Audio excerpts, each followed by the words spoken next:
Hi there. You're listening to Hypercast, an ADHD podcast. I'm Melissa, an ADHD coach and advocate. Hi, I'm Brianna, an ADHD coach and soon-to-be therapist. We are here to explore all things ADHD, from unexpected challenges to unique strengths. Join us as we share insights and strategies that empower you to live your best ADHD life. Ready? Let's dive into today's episode. Our external world will be maximally affected by the quality of my being. How am I being while I'm doing my doing? Everyone's focused on the doing. The quality of the being is everything. We've been taught that if we do this and we buy that and we consume this and we get 10,000 likes on YouTube, we're going to be happy. Not true. But if you'd like to like our channel, we'd really appreciate it. That's funny. This piece goes at the beginning. Like us on YouTube. Welcome back to Hypercast. Welcome to Hypercast. This is episode 3 of 3. Yes, part 3 of our 3-episode series with Dr. Allan Donsky, and we are talking about mindfulness. The first part was mindfulness and self-acceptance. The second part was Authenticity and healing. and the third part is integration and growth. Growth. So this is where we stopped at the last episode. We were talking about having your hand on that doorknob, turning that knob, and opening the door to start your path towards that integration and growth. We've gone through recognizing that what we tell ourselves might not be the true story, and learning through mindfulness to come to a place of self-acceptance. Then the healing and the authenticity piece can begin. Finding your true self and healing those wounds and those core hurts, those pain points that are making it difficult for you to be authentic, difficult for you to be yourself. And once we're there and we've removed the barriers, then we begin with growth. We're going to take this opportunity to watch the video. We're watching back as you're watching, and we're going to stop along the way and give some commentary. Yeah, this is the special behind the scenes bonus DVD features. So without further ado, let's jump into it. Now, every single person is going to have a bit of a curriculum. One of mine is patience. Some people, it's going to be ruminating about the past. Somebody else's top issue on their human curriculum agenda is going to be, I really must stop beating myself up. For somebody else, it's going to be compassion. For somebody else, it's going to be forgiveness. As we go in, we start to identify our key woundings, and then we can work with them. And not what do I do, because that's the world of action. The mind is always wanting to translate it into something actionable. So I don't say, where am I stuck? What do I do? Where am I stuck and what's called for? And that reminds me to go to heart and soul and what kind of energy and spirit. That curriculum, figuring out what things we need to work on, working on them, is that how we grow? Absolutely. We are driven as beings to grow. And this is built into every species of animal and plant even. They grow. Babies have a built-in inherent capacity to crawl, to use their hands, touch their feet. See adults take food and put it in the mouth. Now the baby does. There's an inherent capacity to grow and flourish. And when we do that, that's what makes life interesting, that we grow. If we knew everything and did everything, life would be boring. There's psychological growth, so we don't stay stuck in the old stories. Living our life with greater heart. There's living our life with greater soul. One of the multiple intelligences is spiritual intelligence. What do I mean by spirituality? Roger Walsh, a psychiatrist in the 60s, said that spirituality is a collection of practices that connect the heart and the mind. That's all. Those can be inside religions with prayer and devotion and rituals. Absolutely. It can also be outside of religion. We have to remember that religions incorporated spirituality. Spirituality did not come out of religions. They got incorporated into cultures. And so spirituality is this sense of asking ourselves the big questions. What am I doing with my life? And how do I explain what this is all about? My question is, do I need to be spiritual to heal? I thought this podcast was about ADHD. Why are we talking about spirituality? I think at its core, I'm going to put spirituality in quotes here, is really just being in touch with that core center self. It is not about the externals of religious tradition. It's not about the externals of how you show spirituality. It is just connection to the self. That connection to the self piece. So if we were to define spirituality in a non-denominational way, would you say that connection to the self is spirituality? So when he's talking about spirituality, is it that authenticity, mindfulness, self-acceptance, inner peace? Absolutely. Okay. He's just used a different word for it. Yes. Is it necessary to have spirituality, i.e. connection to self, to heal, to grow? Let's strip down even just to the word connection. I think as human beings, it is imperative that we have connection to thrive and to grow and to flourish. That is why this spirituality that we're talking about now, that connection to self, is so important.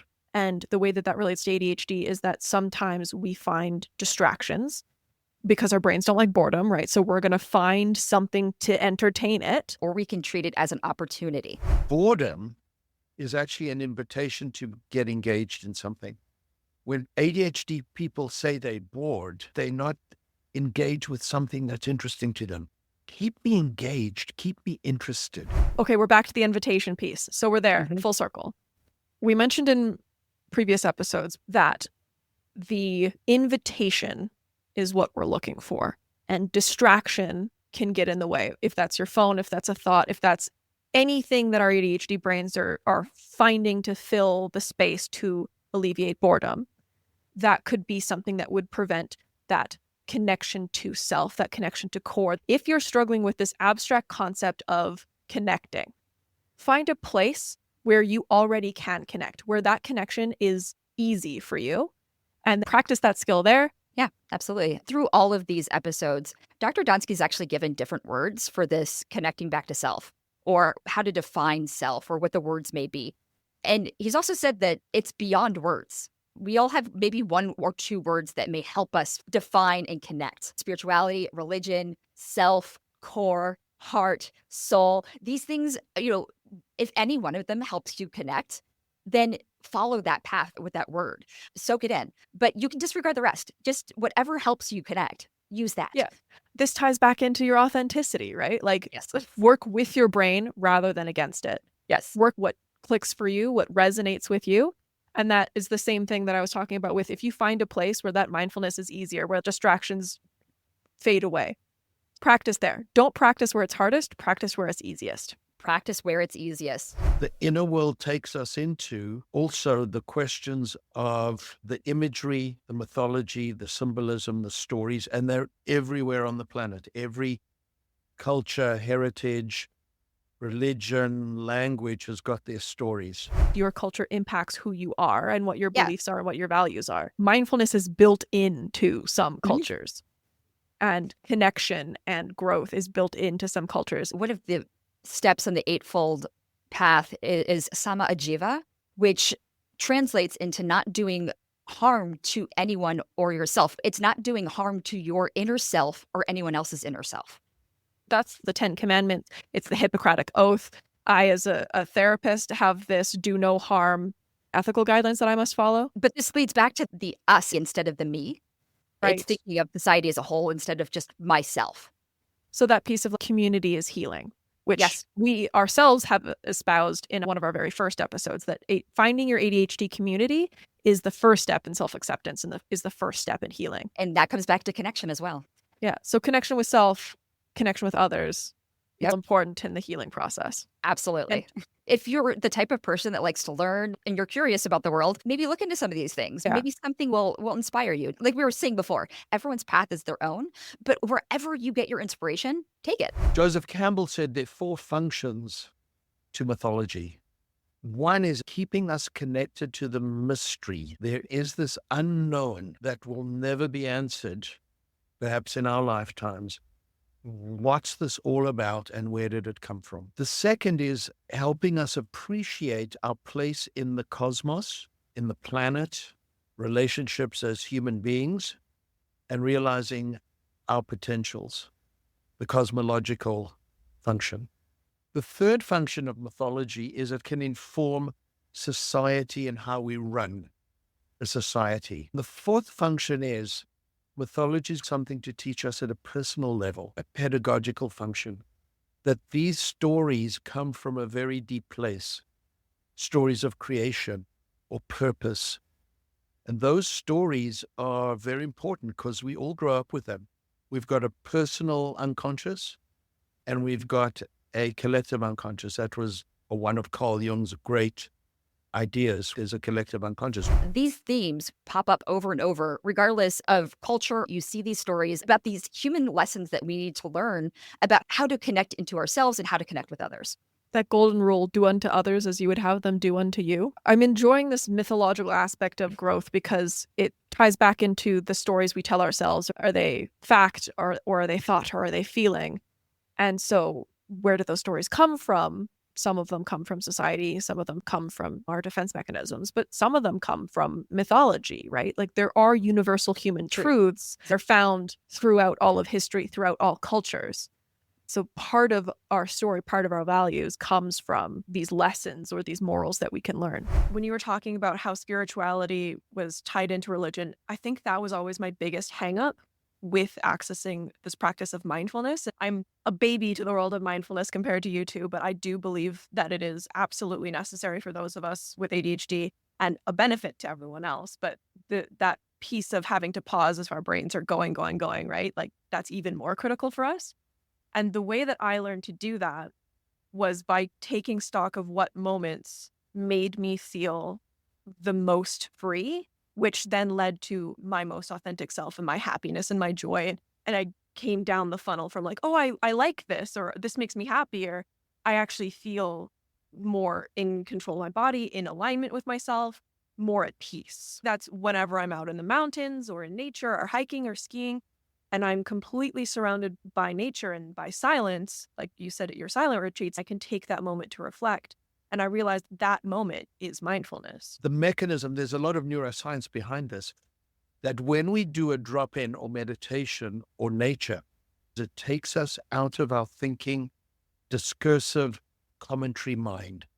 We stop feeding the stories because the stories just keep coming and they're often judgmental or filled with anxiety about the future and the list of things you have to do and why we're not good enough. All of that raises adrenaline. We have to remember that's the sympathetic nervous system. We've also got the parasympathetic nervous system. And if we stop feeding the sympathetic by paying attention to breath or the body or doing a body scan or listening to music, we stop throwing gasoline on the fire. And the parasympathetic nervous system, the rest and digest, can do its work. Yeah. They've measured it for the rest and the peace and to come back to baseline. The parasympathetic nervous system, the PNS, takes 1.5 to 2 minutes. 1.5 to 2 minutes. The sympathetic is the fight or flight. It's the emotion dysregulation. It's the overstimulation, the understimulation. It's those pieces. And then by doing the mindfulness practices, he's talking about breath, body scan, whatever mindfulness resonates with you, you bring yourself back into that window of tolerance. You bring yourself back into your body. You allow that connection to core that is shut down when you're in fight or flight mode, when you're stressed, when you're entering burnout. What he's saying is if you can connect to the self, it takes 1.5 to 2 minutes to get back to that baseline. Going through that curriculum and figuring out what works for you is the key to actually being able to harness that 1.5 to 2 minutes of being able to re-regulate yourself when you feel your self ramping up. It's hard if you don't recognize it and nip it in the bud right away and you're in full-on overstimulated or full-on understimulated, so meltdown or shutdown. It is incredibly hard to get back to that place of regulation. And we need to acknowledge that. Like if you are in meltdown or if you are in shutdown, and it takes 1 to 2 minutes. That is a very uncomfortable 1 to 2 minutes of emotion dysregulation that's happening in your body and all of the physical symptoms that come along with it. You're not going to be able to do that in the middle of a meeting. You're probably going to need to remove yourself of a situation and take some time. You have to remove yourself from that environment. Then you have to practice those mindfulness things. And then it's an additional 1 to 2 minutes for your brain to catch up because it was in fight or flight. It is stressed. It is in protection mode. It is not listening. to you saying that your body is safe and everything is calm now. Like it needs time. And I also know that with more practice, that process will become easier and faster. You have two options, I think, at that point. You can follow those thoughts and live in that misery, or you can decide to pull yourself back into reality. Yeah. Do you want to feel better, or do you want to keep explaining why you are doing the things you're doing? Oh, full circle once again. We surrender to what's not working. I've exhausted my brain. And when we surrender, we have freedom. Not only freedom from the stories, but freedom to be open to something new and different. The difference between freedom from and freedom to comes up a lot in trauma, comes up a lot in grief. It comes up on a lot, like if you are still in a situation that might not be ideal for you, because freedom from allows you to achieve freedom to, right? It's that Maslow's hierarchy of needs again. If you are unsafe, if your basic needs aren't met, you need freedom from just surviving to have freedom to grow. And I wanted to point something out here. Freedom is something that you may have to attain over and over again. These things come in waves. So it's not like you'll finally come to some like self-actualization and these things will never happen again. Like you'll never be dysregulated again or never have to deal with the negative thoughts again. No, it's the practice of being able to bring yourself back to a more positive place. Absolutely. Yeah. We live in the world, right? We don't just live in our inner world. So it's impossible to avoid the external stimuli causing issues. Yep. And practice. We are trying to build that muscle. This doesn't need to be a solitary practice all the time either. Processing can be a we thing. People with ADHD are often verbal processors too. Sometimes it's really good to just talk things out with a friend. And if you're really struggling, to help bring that mind back, you could talk about why this is bothering you, or just having someone there to reflect can be a wonderful way to bring yourself back to a point of being able to get back to your curriculum. Someone who understands and gets it, right? So that's where the community piece comes in. Talking with a friend is amazing if they understand. You could also talk with a therapist or an ADHD coach. Absolutely. Freedom comes with control, possibility, and choice. Freedom, control, possibility, and choice. Who doesn't want more of that in their lives? With that, I feel a sense of openness, joy about the future, creativity. It sounds like fun. These are all things that the ADHD brain needs. Challenge, fun. Yes. And to be able to then connect with, well, what is important in my life? The genuine calling, the self. So whether it's art, athletics, intellectual pursuits, academic, repairing cars, no matter, just become yourself. Yeah. Brianna and Allan, when you were bringing up your interpretation or your feelings around like the true self, that part that makes you feel most grounded, I keep getting visions of being a child. Like if I can take myself back to like 4 or 5 years old and, what do I want to be when I grow up? What things make me excited? That's the energy I was getting from both of you on that. I'm reminded of a story. I worked in a number of mental health classrooms in Calgary many years ago. And there was a student in high school. He was a grade 11 at the time, and he really wasn't doing any academics. And he wasn't acting out in any way. There weren't any other issues going on. Stable family. There weren't drugs, anything like that. I said to him, "What's up?" He said, "Well, I don't know what I want to do with my future. So I'm not working until I do." Of course, it's a catch-22. I said to him, "Was there ever a time anywhere in going back years when there was something you wanted to do?" He paused and needed a few seconds and said, "Yeah, when I was 7 or 8, I wanted to join the Canadian Forces." I looked at him and I said, "You a fighter?" He said, No. I don't want to be a soldier. I want to serve my country." Now, that doesn't come from here. I want to serve my country. It wasn't a want. It wasn't even a need. It was a desire. And desires come from a deep place. So I said, there are 20,000 ways that you can serve your country inside the Canadian Forces and outside the forces. And his eyes widened. And I looked at him and I said, "So you do know what you want to do. You do know what your calling is. You just haven't figured out where to go. Now, I'm connecting dots that we've covered earlier in this conversation. We each have to figure out our true, authentic self, connect with it, because that's what helps us get through tough times. And then we bring it forth and we say, where do I manifest this in the world? Where do I belong? Who's my tribe, in the words of Brené Brown? But until I know what I am, I can't figure out where I'm going to be, who I am. What do you mean by that? What do you mean by figuring out what I am? I've learned to ask that question rather, who are you? Because when we say, who are you, we get caught up in external identities. We get caught up in a gender description. Are we single? What work we're doing? What neighborhood we're in? What our income level is? What clothes we wear? What car we drive? Where we belong, etc. That's external stuff. That's the facade. That's the mask. But what are you? I say, well, what does it mean to be human? What does it mean to be human? We're definitely not looking for biological. What does it mean to be you? What are you instead of who are you? Because as he's talking about, that question can get confused with the facade. So what are you? What makes you you? What makes you human? What makes you passionate? What inspires you? These are the kind of questions that lead to growth.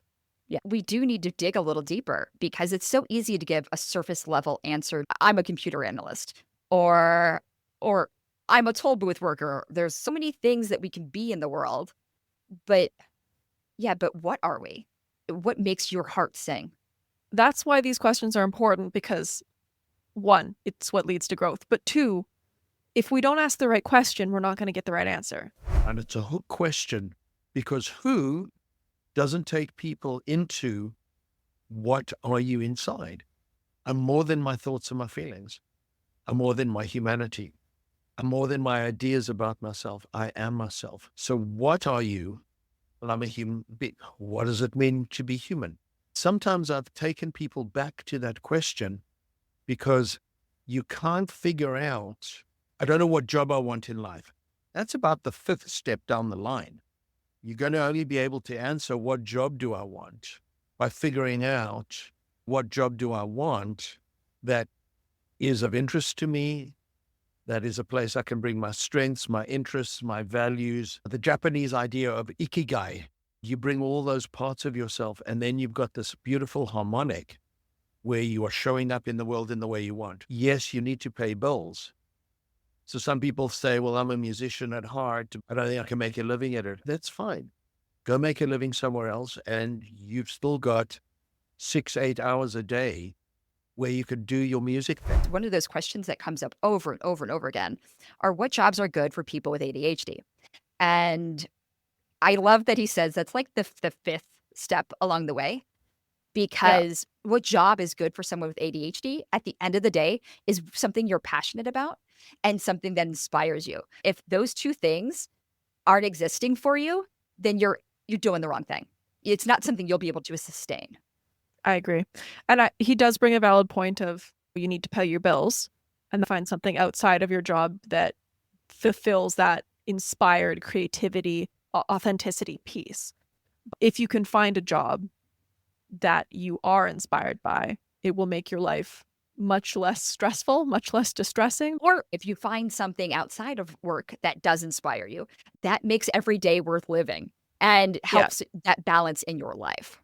I think it's really interesting that we've talked about growth in this abstract concept, and we're finally tying it back into how growth actually helps day to day. He's not wrong here, but the practical day to day comes after you actually start working on that process, bringing the mind back from that negative and bringing it back into the present, back to the positive. And my question is, all of us in society have been taught that you solve one problem first rather than the inner problem. You're like, oh, I'll get a job, I'll do this, I'll do that. And they're like, how can I do that? How can I be more organized? And they stay at the surface level, not realizing that to heal, to grow, is to go deep. That's the first step. Yeah, that first step is to go deep, and everything else sorts itself out, because it's much clearer once you have a clear picture of or what you are at your core. Yeah. My current psychiatrist, she and I had an appointment, and she just looked at me and smiled. She's like, you're doing what you're supposed to be doing. I can see it. You're passionate, you're inspired. You want to keep moving, and you want to help people. it was so evident that it was oozing from my pores that I was on the path I was supposed to be on. And that's Yeah. because I've been working really hard on self. And then I made the step of going in the right direction for myself, and things started falling into place. Oh, it sounds hooey, but that's actually how it happens. Like in all of my clients, in my own personal experience, I have seen that once you do the self-work, like the heavens align and there's a holy light shining on you and the angels are singing in the background. Everything is just easier and it doesn't require as much work. You're not fighting against yourself. You're working with yourself. You know who you are. You have that clear picture, which informs every decision and removes some decision-making fatigue because the decisions aren't as hard. There's a very clear path of this aligns with my true authentic self. This doesn't. Follow that path. And where does the path start? It starts right here, right now, today, the place where you are. You don't need to get a special book. Nothing is separating you from beginning except for yourself. The non-judgmental acceptance piece is the piece that needs to be reiterated again and again. It starts right now. It starts where you are. Matter if you were further ahead and now you're further back, you can change the starting place. You can start wherever, you can start whenever, you can restart. The growth continues. We have to live in the external world, and what happens in the external world affects the inner life. And our external world will be maximally affected by the quality of my being. How am I being while I'm doing my doing? Everyone's focused on the doing. The quality of the being is everything. He's done it again, where he said something incredibly profound and deep. How am I being while I am doing my doing? It is so easy to get caught up in the minutia of the day, the day-to-day tasks. I have to get this done, I have to get this done, and not celebrate the wins, which, as you know, is very important for ADHD brains. We get caught up in the minutia and forget about who we are at our core and does this align with what I want and my values. It is so easy to go off the path by getting caught in the weeds. For me, that's coming back to that Sama Ajiva thing. Am I taking care of myself? Am I treating myself with kindness? And am I treating others with kindness? When he's saying, who am I being when I'm doing my doing? Are you being the best version of you? Are you being your own best friend? Are you caring for yourself? You've got to take care of yourself before you take care of others. But it's very true. Do I like myself? Am I my own friend? Would I hang out with me? Do I think what I'm doing is interesting? Instagram only shows the best, right? It shows the struggles. So is your highlight reel of life something that you would follow? Is that something that you'd be like, yeah, I aspire to do that? Inspire yourself. You know, we are disabled and they think we're inspirational anyway. Inspire yourself. What about those things that aren't shown on Instagram? What if you changed the perspective? What if you found the glimmering light in the I love the concept of romanticizing your life, making everyday ordinary parts of life feel the same way that the bigger things do, feel that kind of fantastic whimsy, joy. And it's possible if you're doing it authentically. Yeah. It's not romanticizing your life in a fake way. It is just being your authentic self. And then it all feels like that because it is magical. It is who you are. So most of the stuff that we see on the internet regarding ADHD is how to improve focus, how to improve relationships, how to get a job. The conversation we had today demonstrates that that is the surface level stuff. If that's where you're at in your journey, then absolutely that is helpful. But the way to true healing, to finding true authenticity, to finding true joy in your life is through this practice of mindfulness, through this exploration of your inner self. And all three of us are preaching this holistic idea of what are your values? Who are you at your core? That is the path through which ADHD people will find their path, find their healing, find their joy. Absolutely. Would you say that that's an accurate reflection of what we've talked about today? It's an accurate reflection. Where do people get stuck in doing that work? In broad terms, there are two places people get stuck. One is they don't want to go there. It's painful. There's grief. There's loss. There might be guilt or shame. There's uncertainty. There's fear. I may not even feel worthy of feeling better. Have you given yourself permission to like yourself? Ooh. Have you given yourself permission to heal? Oof. This man's killing me in a good way. Have you given yourself permission to like yourself? Have you given yourself permission to heal? And for those of us that are like people pleasers or are waiting on permission, I know that that's part of my curriculum, or I'm waiting for that validation piece. You have to be able to have faith enough in yourself to give yourself permission. Yeah. So I asked last episode, and I guess we'll get to it now, like, what is your curriculum or part of it? And part of my curriculum is validation rather than always seeking external validation, which prevents me from starting things. So giving myself permission to like myself, giving myself permission to heal is the first step for me. I think I was waiting on someone else to tell me where to start or how to begin or that it was time. And I get to decide that. That's my choice. I am in control of that decision. And that feels really powerful. I feel more in control of my growth if I am the one giving myself permission. And then I also have given myself permission to celebrate the growth that I have achieved thus far. And that's another piece for me because of the external validation piece. Like, I always struggle with celebrating my successes, you know? And taking time to celebrate those successes. Mm-hmm. Some people have had such trauma and they are so wounded and fearful, they don't want to go anywhere near it. That's another part of the population that are going to need a different kind of work and therapy. The trauma work is much deeper, and you've got to be able to work through that to get through this first barrier and the readiness to go inside. I want to acknowledge that. Let's acknowledge that trauma is a big barrier that you need to address first. I had to go through a few years of therapy to even get to that point. It may not be automatic. It may not be something you just do. It may take some time and some healing to be able to find yourself and find your voice. Do you have a curriculum in mind now that we've nearly reached the end? I feel like I've been on my curriculum path for a long time. Part of it was first finding that voice and then distinguishing my voice from maybe someone else's that was in my head. Some of you may have gone through traumatic experiences. It does take time.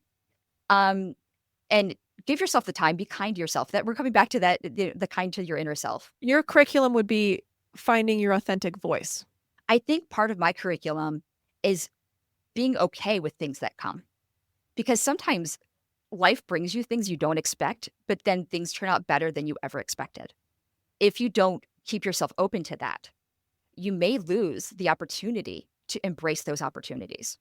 I'm going to add a third. Your curriculum is recognizing opportunity. I think so. I'm talking about folks who are sort of at the edge of teetering. There's something here I want to go in. So our first barrier is I don't want to go in because it's yucky. And when you go in, you don't know what to do with it. What do I do with the grief? What do I do with my imperfection? And part of this is the traditional talking therapy stuff, of which you certainly don't need a psychiatrist for that.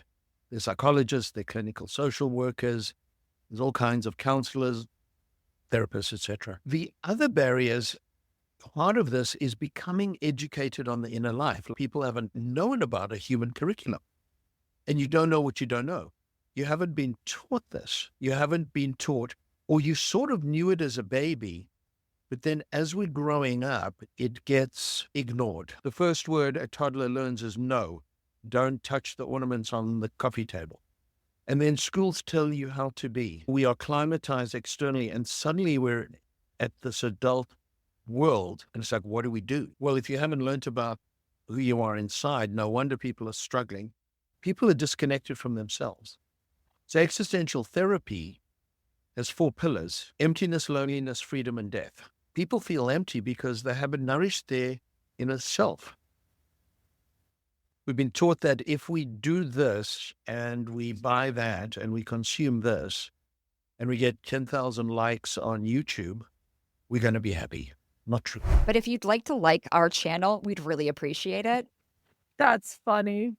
This piece goes at the beginning. Like us on YouTube. Some of the most miserable, messed up people in the world have got more money, fame, and power than they could ever want. And if that was the cure, we know it's not. Now, I'm not romanticizing poverty. Above a certain level, there's no correlation between happiness and money. For those of us who are disabled, having money does provide opportunity to eliminate some of the stressors. You can hire an ADHD coach or work with a therapist or hire a professional organizer or hire a maid or like alleviate some of the day-to-day stress. Some of the money does free that, but his point of beyond a certain point, Yeah. there's no correlation between money and happiness is correct once your basic needs are met. It's an important piece. Yeah. And then there's the whole, well, prosperity may come after you find that inner peace, you find the right job, then you get the money. You could talk about prosperity as material wealth, but you could also talk about prosperity as Like the friends you have, friends you community, have, love. Yeah. love. Inner peace. Yeah. Peace, beauty, joy, and love. Or PBJNL. Some of life's true currency right there. Well, thank you so much for being here today. This episode, we had probably the most wonderful conversation we've had on this podcast so far. We touched on a lot of things, and I think we've summarized pretty clearly, but the concept or the take-home message is, how do we flourish? Because we deserve to. And I think that was the theme of what we talked about today. Yeah, I agree with you. I am so grateful, and I honestly could probably sit here and talk to you for another few hours, but thank you so much for being here. Thank you very much. It was a pleasure. We discussed mindfulness and self-acceptance, which is the first step, recognizing non-judgmentally that the story you're telling yourself might not be true. So then you move on to authenticity and healing, where you come to a true understanding of who you are at your core, what you are at your core is authentic to you, and that allows you to heal. And then into the integration and growth piece of this is like, how does this actually apply? How does growth occur? Why is growth important? And what blocks growth? And then getting over those barriers and being able to continue on your journey. Thank you for listening to this 3-part series. This is a departure from what our normal podcasts are like, but we feel that this is very important to have this conversation around core messages that help us align with who we are, work with our brains rather than against our brains. While this wasn't entirely focused on ADHD, the benefits for ADHDers are clear. And your starting point is today. You don't need fancy tools. All you need is yourself. If a notebook helps, if a friend helps, if you need to process, do what you need to do to start where you are from right here. So we would like to thank Dr. Allan Donsky for having this conversation with us, for sitting down and going into these topics. It was fascinating for both of us. We both align with the messages he was sharing in this conversation, and we are so grateful to him that he was able to sit with us. And I came at this from the mindfulness perspective, and you were coming at it from a science perspective. I think just us having this conversation, at least for me, helped meld a lot of things and really deepen my understanding. I love learning, and so this was a great opportunity for me. I feel like our commentary helped explain it Hopefully our commentary helped break it down and make it more palatable. And thank you all for listening, and we hope this helps. All right, thanks. Bye. Bye. Thanks for joining us on this episode of Hypercast. If you've enjoyed today's episode and want to stay connected, be sure to rate and subscribe. And check out the show notes for links to our social media and websites. Whether you're seeking practical tips, heartfelt stories, or just a sense of community, Hypercast is here for you. Remember, you're not alone in your ADHD journey. Together, we can navigate the highs and lows with courage and compassion. So until next time, take care, stay curious, and keep embracing your unique neurodiversity. Catch you on the next episode of Hypercast.